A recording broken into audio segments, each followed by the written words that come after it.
saudara-saudara, hari ini dari Ibrani pasal 12, saya ingin mengajak kita memahami satu prinsip yang bernama sola scriptura, dan sola scriptura itu bukan artinya solo scriptura. Jadi ada perbedaan antara sola scriptura dengan solo scriptura, ya. Saudara, kalau sola scriptura itu adalah semboyan reformasi yang mengingatkan kita bahwa firman Tuhan adalah otoritas tertinggi, pedoman kita dalam kita menjalani kehidupan, di dalam kehidupan kita sebagai orang percaya, sebagai pedoman yang tertinggi, sebagai pedoman yang paling tinggi, begitu ya. Nah, tapi saudara-saudara, sola scriptura itu tidak menyingkirkan hikmat-hikmat yang telah Tuhan turunkan lewat orang-orang percaya dari abad ke abad, termasuk keputusan-keputusan sidang gereja, konsili-konsili, pengakuan-pengakuan iman, katekismus-katekismus atau bahan-bahan katekisasi, konfesi-konfesi gereja. Bahkan di dalam semuanya itu, Allah telah berbicara lewat Roh Kudus-Nya, bagaimana firman Tuhan itu dipelihara di dalam tafsiran yang sesuai dengan ajaran para rasul. Nah, sedangkan orang yang berpandangan solo scriptura mengatakan bahwa Alkitab itu satu-satunya. Tapi satu-satunya di sini benar-benar satu-satunya. Jadi tidak peduli dengan tafsiran, tidak peduli dengan konfesi-konfesi gereja, tidak peduli dengan pengakuan-pengakuan iman, tidak peduli dengan sidang-sidang konsili. Jadi benar-benar hanya firman Tuhan dimengerti sebagai satu standar tanpa mempedulikan kebenaran-kebenaran yang Tuhan nyatakan lewat gereja Tuhan, lewat tradisi-tradisi, lewat sidang-sidang gereja, dan seterusnya. Nah, saudara, tentu ini pemahaman yang bukan menjadi pemahaman kita ya. Nah, saudara, pemahaman kita adalah sola scriptura, bahwa hanya Alkitab saja yang menjadi standar tertinggi, tetapi tanpa mengabaikan karya Roh Kudus yang bekerja lewat sidang-sidang gereja, lewat hasil-hasil katekisasi atau konfesi-konfesi gereja, dan dokumen-dokumen gereja yang lain yang telah disusun oleh orang-orang percaya, bahkan tafsiran-tafsiran, pandangan-pandangan dari orang-orang percaya di sebelum kita. Nah, saudara, mengapa judulnya saya pilih adalah Not Alone in Agony? Alasan saya menggunakan kata agony itu adalah berdasarkan Ibrani pasal 12 ayat 1. Dan kata not alone artinya kita tidak sendirian.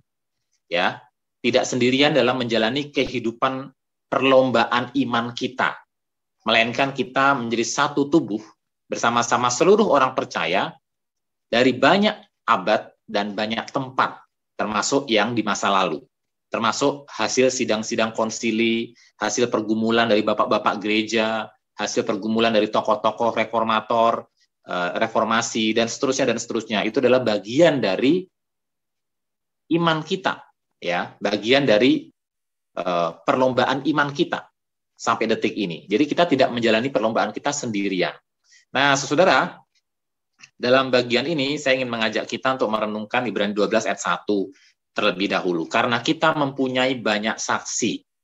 Bagaikan awan yang mengelilingi kita. Zaman dulu awan itu di dalam konteks Alkitab, kumpulan orang itu sering digambarkan dengan awan. Bagaikan awan yang mengelilingi kita. Marilah kita menanggalkan semua beban dan dosa yang begitu merintangi kita. Nah, menarik sekali saudara-saudara, kata merintangi di sini juga pengertian harafiahnya itu mengelilingi kita, mengitari kita. Jadi, di satu sisi, dalam hidup orang percaya, ada banyak saksi yang mengelilingi kita, tapi sisi lain juga penulis Ibrani mengingatkan, ya, ada dosa-dosa yang juga mengelilingi kita.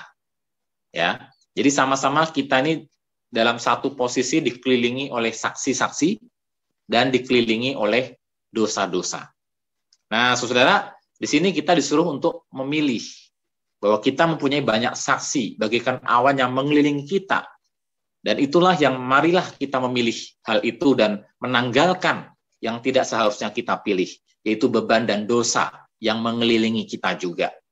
Nah, saudara, jadi hidup orang Kristen tidak pernah dalam posisi netral ya. Kalau tidak memilih hidup bersama-sama satu garis dengan para saksi tersebut, maka kita akan berada dalam posisi yang sebaliknya.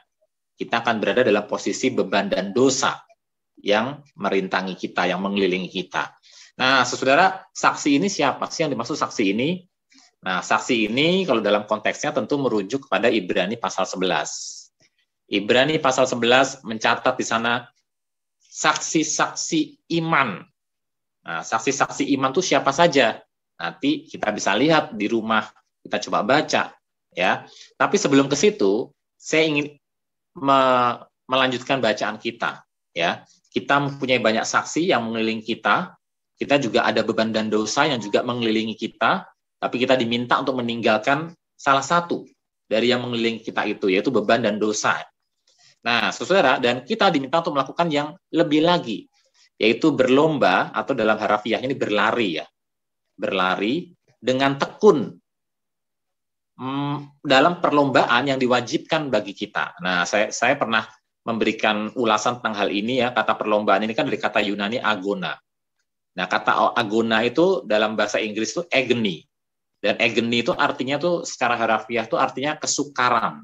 Sesuatu yang penuh dengan penderitaan, sesuatu yang penuh dengan kesulitan. Agony itu rasa sakit, begitu ya. Jadi perhatikan kalau kita terjemahkan ayat ini secara harafiah, ya. Dan berlarilah dengan tekun dalam rasa sakit atau dalam penderitaan, dalam ketidaknyamanan yang diwajibkan bagi kita. Jadi saudara-saudara, kenapa ada kata rasa sakit? Kenapa ada rasa agony dalam perlombaan ini? Karena yang menjadi hal yang harus kita tinggalkan adalah beban dan dosa ini. Dan beban dosa ini adalah beban dan dosa yang begitu mengelilingi kita. Sesuatu yang mengelilingi kita, dan kita harus berlari meninggalkan itu. Menanggalkan itu, berlari dalam perlombaan atau dalam rasa sakit yang diwajibkan bagi kita. Berlari keluar dari apa yang mengelilingi kita tentu menimbulkan rasa sakit, tentu menimbulkan ketidaknyamanan, tentu menimbulkan agony. Nah, tapi menariknya saudara, hal itu diwajibkan bagi kita. Kita sering mendengar ada istilah mengatakan demikian, ya. Agama Kristen itu bukan agama kewajiban, tapi agama kasih karunia. Nah, saudara, itu sebetulnya setengah benar. Memang betul agama Kristen adalah agama kasih karunia. Tapi ada hal-hal yang diwajibkan bagi kita menurut kitab suci. Dan salah satu yang diwajibkan bagi kita adalah berlari atau berlomba dengan tekun dalam rasa sakit yang memang diperuntukkan untuk kita, yaitu menanggalkan semua beban dan dosa yang begitu mengelilingi kita. Nah, alasannya apa? Karena yang harusnya mengelilingi kita itu bukan beban dosa itu. Yang harusnya mengelilingi kita adalah para saksi-saksi. Ya, bagaimana kesaksian-kesaksian mereka itu yang harusnya mengelilingi kita. Kesaksian-kesaksian mereka lewat perkataan, kesaksian-kesaksian mereka lewat karya-karya mereka, kesaksian-kesaksian lewat kehidupan mereka. Itu yang harusnya mengelilingi kita. Sehingga kalau ada orang Kristen yang mengatakan, saya ingin berkhotbah, dan khotbah saya adalah khotbah yang murni dari firman Tuhan, tanpa penafsiran orang lain. Saya langsung dapat ilham dari Roh Kudus menyampaikan firman Tuhan ini. Nah, bagi saya itu kesombongan rohani dan sangat tidak alkitabiah.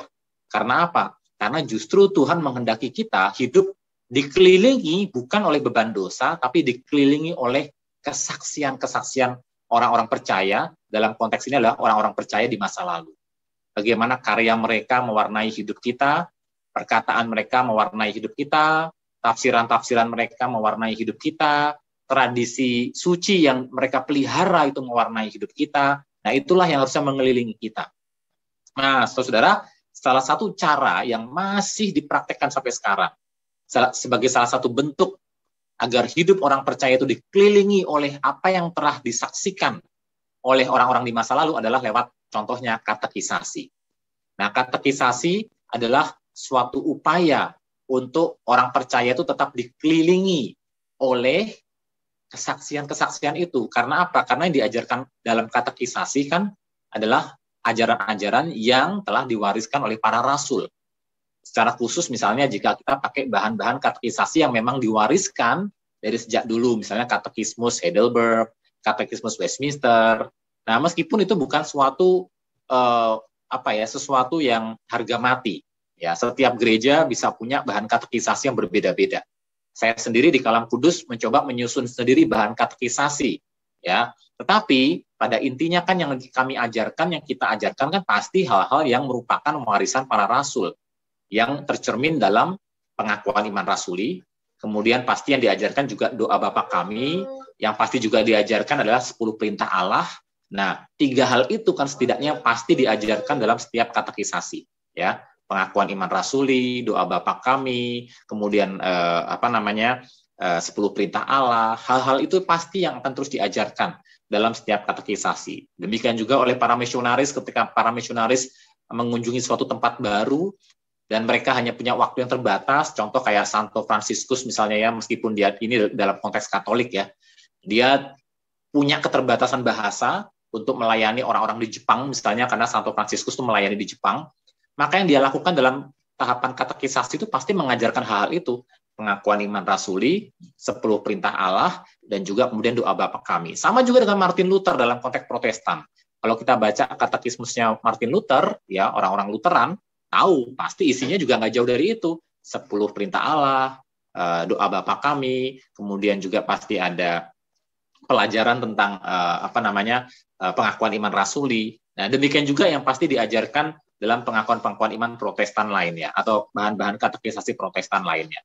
Nah, saudara, apa yang diwariskan oleh para rasul, diteruskan oleh murid-muridnya para rasul, diteruskan lagi oleh orang-orang percaya berikutnya, juga apa yang kemudian dituntun untuk gereja putuskan lewat konsili-konsili, semua itu adalah bentuk kesaksian. Dan itu harusnya mengelilingi kita orang percaya. Nah, saudara, karena itu kita perlu melihat ya dalam konteks perjanjian lama tentu bentuknya tidak seperti yang kita miliki orang Kristen sekarang ini ya, penuh dengan dokumen-dokumen ya. Tapi kalau kita baca di dalam misalnya Ibrani pasal 11 ya, siapa saja saksi-saksi di pasal 11, ada Habel, Henok, Nuh, Abraham dan lain-lain. Dan yang dicatat adalah bagaimana karya-karya mereka. Ya, karya-karya mereka dan kesaksian-kesaksian mereka itu adalah bentuk kesaksian-kesaksian yang harusnya mengelilingi kita. Bagaimana kita kemudian mengingat Habel dan kesetiaannya, Henok dan kesaksian hidupnya, Nuh dan ketaatannya, Abraham dan panggilannya. Itu semua harusnya menjadi kesaksian dalam hidup kita. Itu sebabnya ketika guru-guru sekolah minggu misalnya mengajarkan tentang tokoh-tokoh Alkitab di Perjanjian Lama, itu adalah salah satu bentuk upaya membawa anak-anak itu dikelilingi oleh para saksi itu, dikelilingi oleh kesaksian-kesaksian mereka. Mereka tahu seperti apa Habel, mereka tahu kisah Henok, mereka tahu kisah Nabi Nuh, mereka tahu kisah Abraham, dan semua kesaksian orang-orang percaya itu mewarnai hidup mereka, yang kemudian akhirnya tentu puncaknya adalah pada Tuhan Yesus. Nah, saudara, jadi marilah kita melakukannya, kata penulis Ibrani, dengan mata yang tertuju kepada Yesus. Yesus tetap menjadi pusat, ya, bukan tokoh-tokoh itu, ya, bukan dokumen-dokumen gereja itu yang akhirnya kemudian menjadi pusat iman kita, ya, bukan tokoh-tokoh dalam sejarah gereja, bapak-bapak gereja, bapak-bapak apostolik, bapak-bapak apologetik yang kemudian menjadi pusat iman kita, tetapi tetap Tuhan Yesus, ya. Marilah kita melakukannya dengan mata yang tertuju kepada Yesus. Ini penting tentunya dalam konteks umat di abad mula-mula ketika mereka mengenal Henok, Abraham, Nuh, Musa.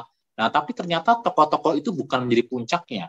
Puncaknya tetap Tuhan Yesus. Karena itu mari kita hidup dikelilingi oleh kesaksian-kesaksian raksasa-raksasa rohani yang menjadi pendahulu-pendahulu kita, tapi dengan tetap mata tertuju kepada Yesus. Artinya apa?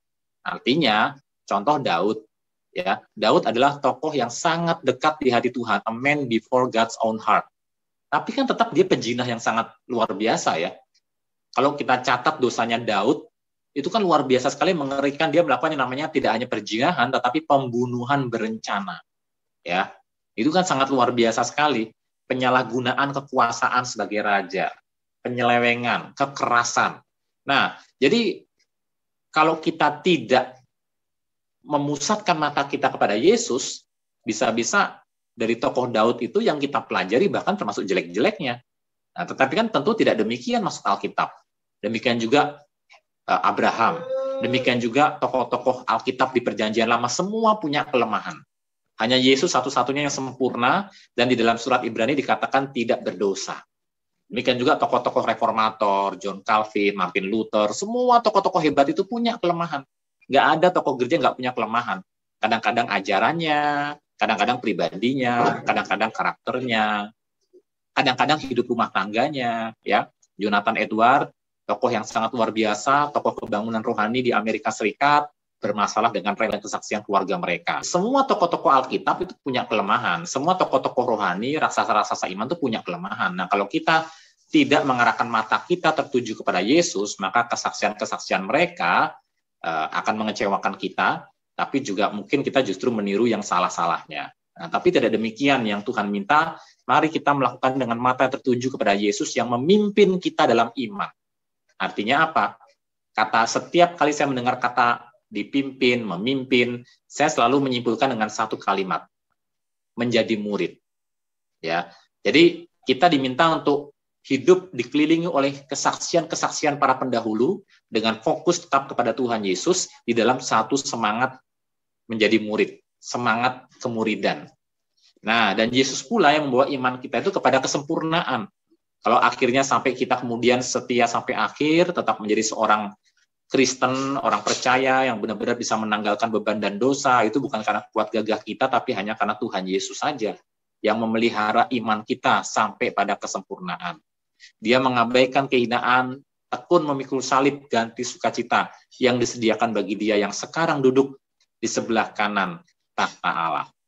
Nah, jadi saudara, Yesus sudah duduk di sebelah kanan tahta Allah, dan kita yang akan mengikutinya, kita sudah pasti akan juga memasuki kehidupan di depan tahta Allah. Karena apa? Karena kita ada di dalam Kristus. Di mana ada Kristus, tentunya anak-anaknya, tentunya saudara-saudaranya ada di situ, begitu ya. Nah, saudara, dan di dalam semua ini kita diingatkan ada peran Roh Kudus, Yohanes 14 ayat 26. Tetapi penghibur, yaitu Roh Kudus, yang akan diutus oleh Bapa dalam namaku, dialah yang akan mengajarkan segala sesuatu kepadamu dan akan mengingatkan kamu akan semua yang telah kukatakan kepadamu. Saudara-saudara, biasanya ayat ini dipakai untuk mengajarkan kepada orang Kristen secara umum bahwa Roh Kudus itu yang mengingatkan, mengajarkan firman Tuhan kepada kita. Tapi ingat loh, ini sebetulnya ayatnya bukan ditujukan untuk semua orang Kristen. Ini ayatnya, khususnya konteksnya ya, ditujukan kepada para murid. Nah, bayangkan ya sekarang ya, ini para murid menerima janji ini. Tetapi penghibur, yaitu Roh Kudus, Parakletos itu ya, Roh Kudus, akan diutus oleh Bapa dalam namaku. Ada Tritunggal di sini ya, ada Roh Kudus, ada Bapa, ada punya Yesus. Nah, Roh Kudus inilah yang akan mengajarkan segala sesuatu kepada para rasul. Dan akan mengingatkan para rasul akan semua yang telah kukatakan kepadamu. Nah, kalimat ini penting banget untuk dibaca dalam konteks para rasul. Kenapa, saudara? Karena dari para rasul lah, kemudian kitab suci itu dituliskan, ya kan? Dan dalam konteks inilah kemudian tradisi yang suci itu, ya, ajaran-ajaran yang sesuai dengan Injil itu diteruskan. Nah, siapa yang bisa menjamin bahwa apa yang diteruskan oleh para rasul itu adalah pasti ajaran yang benar? Apa yang bisa menjamin bahwa kitab suci yang dituliskan oleh para rasul atau oleh orang-orang yang dekat dengan para rasul itu pasti kitab suci yang bisa dipercaya? Apa yang menjamin? Yang menjamin perkataan Yesus ini. Perkataan Yesus inilah yang menjadi landasan mengapa kita bisa percaya Alkitab itu firman Allah. Perkataan Yesus inilah, janji Yesus inilah yang membuat kita bisa yakin, seyakin-yakinnya bahwa Alkitab itu bisa dipercaya. Nah, kenapa? Karena Yesus sendiri yang berjanji kepada para rasul, yang akhirnya menjadi penulis kitab suci, dan yang juga mungkin menjadi narasumber dari kitab suci. Ya, contoh ya Injil Markus, kan narasumbernya Petrus, karena Markus kan muridnya Petrus ya. Kisah para rasul, Injil Lukas, itu kan sumbernya kan Paulus, karena Lukas kan bukan rasul, tapi Lukas kan dekat dengan Rasul Paulus, selalu mendampingi Rasul Paulus. Nah, jadi perkataan Yesus inilah yang menjadi jaminan bahwa kitab suci itu bisa dipercaya. Karena Yesus menjamin bahwa dialah yang akan mengajarkan segala sesuatu kepada para rasul. Dan akan mengingatkan para rasul akan semua yang telah Yesus katakan kepada para rasul. Nah, ketika para rasul meneruskan ajaran dan perkataan Yesus dalam bentuk surat-surat yang kemudian dikenali gereja sebagai firman Allah dan kemudian dikanonkan menjadi kitab suci, maka berdasarkan janji inilah kita tahu kitab suci itu benar, Alkitab itu bisa dipercaya, dan dari ajaran kitab suci inilah lahir tradisi-tradisi, ya lahir tafsiran-tafsiran, lahir ajaran-ajaran, bapak-bapak gereja, bapak-bapak apostolik dan seterusnya. Ya, jadi ada penerusan ajaran, dan itu bisa dipercaya karena Roh Kudus turut bekerja memelihara ajaran gereja. Nah, saudara, kalau kita melihat inilah wilayah di mana kekristenan mula-mula itu berkembang.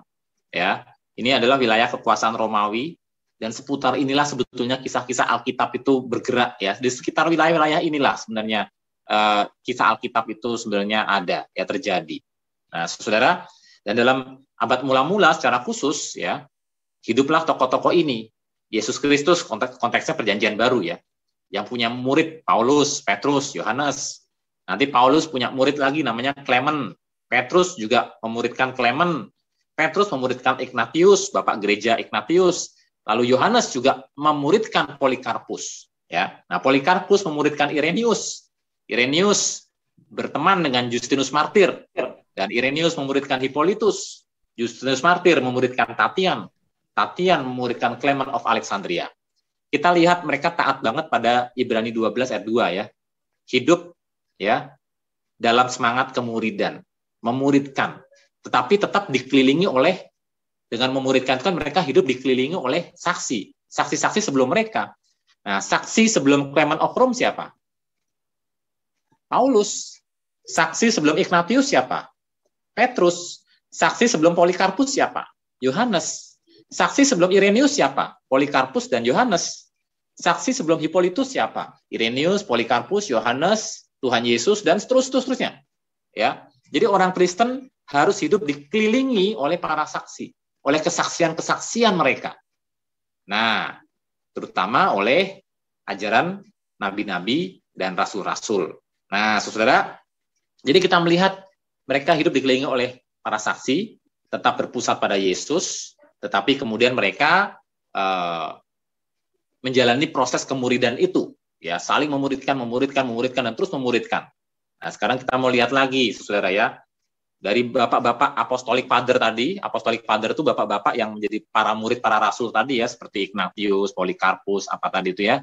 Muncul bapak-bapak apologetik, ya, yang berusaha membela iman Kristen di tahun 200-an Masehi. Contohnya misalnya tadi ada Justinus Martir dan yang lain-lain, ya. Kemudian bapak-bapak gereja dengan masa keemasan bapak-bapak gereja tahun 300-an Masehi. Ya, ini adalah orang-orang seperti contohnya Bapak Gereja Agustinus yang pengajarannya itu sangat mempengaruhi Protestanisme, ya, dan juga sampai detik ini tetap dihormati oleh Gereja Katolik. Yaitu Bapak Gereja Agustinus contohnya, ya. Nah, saudara, kemudian kita juga melihat pengajaran-pengajaran orang-orang ini harus berhadapan dengan bidat-bidat. Nah, bidat-bidat yang kemudian mengelilingi mereka, bagikan dosa dan beban yang juga mengelilingi mereka. Bidat-bidat itu membawa orang kepada kesesatan, dan gereja digerakkan oleh Roh Kudus untuk bersatu, baik gereja barat maupun gereja timur, untuk mengadakan sidang-sidang yang sifatnya internasional, konsili-konsili. Ada setidaknya 7 konsili yang dianggap ekumenik atau ekumenis, ya, yang diakui Protestan dan Katolik. Tapi setelah itu, setelah yang 7 itu mulai gereja Protestan tidak mengakuinya lagi. Nah, itu sejarah gereja yang cukup rumit, dan saya tentu bukan yang paling ahli untuk membahasnya di sini. Tapi kita melihat setiap orang hidup dalam dikelilingi oleh saksi-saksi sebelumnya. Ya, ini dikelilingi oleh saksi sebelumnya. Ini dikelilingi oleh ini dan ini, ya kan? Konsili-konsili ini juga dipengaruhi, dikelilingi oleh kesaksian dari bapak-bapak gereja, bapak-bapak apologetik, bapak-bapak apostolik. Ya, hidup orang Kristen tidak pernah lepas dari saksi-saksi. Ya, dan saudara, ada juga bapak-bapak gereja yang lain yang cukup terkenal. Ini tulisan-tulisan mereka bisa diakses di internet free, tapi dalam bahasa Inggris, ya, saudara, ya. Nah, jadi kalau mau baca tulisan-tulisan mereka ini sudah free, nggak perlu bayar, ya kan? Karena orang-orangnya juga sudah mati, kan, nggak akan menuntut hak cipta atau apa. Ini bisa diakses semua, ya. Nah, saudara, juga ada konsili-konsili yang hasil-hasilnya pun mempengaruhi kehidupan gereja sampai detik ini. Contoh, ada konsili Nisea, ya kan, yang kemudian menekankan melawan bidat-bidat seperti Arianisme, begitu kan? yang sekarang ini menjelma dalam bentuk saksi Yehova. Dari sejak tahun 300 sudah muncul itu Arianisme itu ya. Nah, dan lewat konsili Nisea ini ditekankanlah bahwa Yesus itu sehakikat dengan Bapa. Kemudian ada konsili Konstantinopel melawan Arianisme dan Apolinaris. Apa itu? Efesus melawan Nestorianisme, Pelagianisme. Nah, Nestorianisme termasuk agama Kristen yang pertama kali masuk ke Indonesia. Ya, di Kota Barus itu ya. Nah, itu Nestorianisme. Tapi sebetulnya itu bidat. Tapi dia yang pertama kali masuk ke Indonesia di Kota Barus, Sumatera itu, catatan sejarah mencatat orang Nestorian. Mereka punya gerakan misi yang sangat luar biasa sekali. Ya. Kemudian ada Konsili Kalsedon, begitu kan? Konsili Kalsedon juga melawan bidat-bidat seperti monofositisme dan lain-lainnya. Jadi ada perjuangan-perjuangan melawan bidat-bidat, ya. Tetapi semuanya ini dibimbing oleh Roh Kudus untuk menegakkan ortodoksi iman Kristen, tentu berdasarkan kesaksian-kesaksian para saksi yang mendahului mereka. Nah, saudara, dan ini saya nggak perlu jelaskan ya bagian tentang bidat-bidatnya apa, sampai kemudian abad pertengahan, muncul abad reformasi, tokoh-tokoh seperti Martin Luther, John Calvin yang generasi kedua, ada Erasmus, ada lawannya dari pihak Katolik, Ignatius Loyola. Nah, saudara, kemudian juga ada gereja-gereja modern. Sampai detik ini, sampai sekarang, kita hidup di zaman luar angkasa, kita hidup di zaman komputerisasi, kita hidup di zaman bangkitnya dunia ketiga. Ya, seperti Indonesia ini kan dulunya disebut dunia ketiga ya. Nah, saudara, ini adalah perjalanan sejarah gereja, dan di belakang kita ini sudah banyak sekali saksi-saksi yang hidup. Dan alangkah naifnya ketika saya menyampaikan firman Tuhan atau menyampaikan khotbah dan mengatakan saya akan membawakan khotbah yang paling murni, tidak dipengaruhi oleh tafsiran-tafsiran orang, langsung saya terima dari Roh Kudus. Itu adalah sesuatu yang sangat naif dan sombong sekali. Dan juga bahkan menghina Roh Kudus. Kenapa? Karena Roh Kudus terus bekerja dalam sejarah gereja sampai detik ini melalui tokoh-tokoh iman, para saksi yang telah mendahului kita. Nah, saudara, itu sebabnya penting belajar apa yang telah mereka tulis, apa yang telah menjadi karya mereka. Kita tentu bisa mengaksesnya di internet, kita baca internet, baca buku rohani, kita belajar untuk mempelajari bahan-bahan katekisasi di masa lalu, membaca tentang konfesi-konfesi gereja di masa lalu, agar kita tahu kekayaan iman Kristen, bagaimana Roh Kudus memelihara tradisi suci itu, pengajarannya ortodoks, dari bidat-bidat yang mencoba untuk menghancurkan kekristenan dan memeliharanya sampai sekarang. Dan kita tidak pernah bisa eksis sampai detik ini, gereja Kristen yang sejati, apapun mereknya, ya, kita tidak bisa eksis sampai detik ini kalau tidak ada saksi-saksi yang mendahului kita. Bagaimana Roh Kudus memakai mereka, dan kita diberi kehormatan untuk mempelajari dan belajar dari mereka. Karena kita mempunyai banyak saksi, bagikan awan yang mengelilingi kita. Karena itu marilah kita dikelilingi oleh para saksi itu. Marilah kita dikelilingi oleh kesaksian-kesaksian mereka, baca buku, kita dengarkan khotbah-khotbah mereka mungkin yang coba untuk diungkap lagi, pengajaran-pengajaran lewat YouTube, bagaimana ajaran-ajaran mereka kemudian disingkapkan lagi, baca-baca lagi bahan katekisasi yang dulu mungkin kita anggap terlalu sulit atau membosankan, bahan-bahan konfesi, semua bisa diakses bahkan online, tinggal kita mau apa tidak. Dan tentunya juga kesaksiannya utama adalah apa yang tertulis dalam kitab suci sendiri. Nah, saudara, dan sebaliknya, jangan kita biarkan diri kita dikelilingi oleh beban dan dosa. Tapi marilah kita dikelilingi oleh para saksi tersebut. Dan berlomba, berlari dengan tekun dalam penderitaan yang memang diwajibkan bagi kita. Bagaimana nggak menderita? Siapa yang suka baca buku? Siapa yang suka untuk mempelajari bahan katekisasi? Siapa yang suka untuk nonton video? Siapa yang suka untuk belajar mendengar orang lain? Ya, berbicara lebih gampang daripada mendengar. Siapa yang mau merendahkan hati itu dimuridkan, seperti bapak-bapak apostolik dimuridkan oleh para rasul, dan para rasul dimuridkan oleh Tuhan Yesus. Siapa yang suka untuk dimuridkan? Kita semua ingin menjadi yang paling tahu, paling hebat, yang menjadi sumber informasi, menjadi yang paling dilihat, tapi untuk memiliki hati seorang murid, ya, hati seorang hamba, dan belajar dikelilingi oleh para saksi, orang-orang yang mendahului kita, termasuk mungkin mentor-mentor kita, termasuk mungkin kakak-kakak rohani kita. Itu semua adalah saksi-saksi yang harusnya mengelilingi kita. Nah, saudara, biarlah ini menjadi pelajaran buat kita semua. Firman Tuhan ini memperhadapkan kepada kita sebuah pilihan. Hidup kita mau dikelilingi yang mana? Nah, saudara, dan Tuhan sudah menyediakan banyak hal yang bisa kita pelajari dari para saksi-saksi di masa lalu. Dan marilah kita berlari dengan tekun dalam rasa sakit yang memang diwajibkan bagi kita.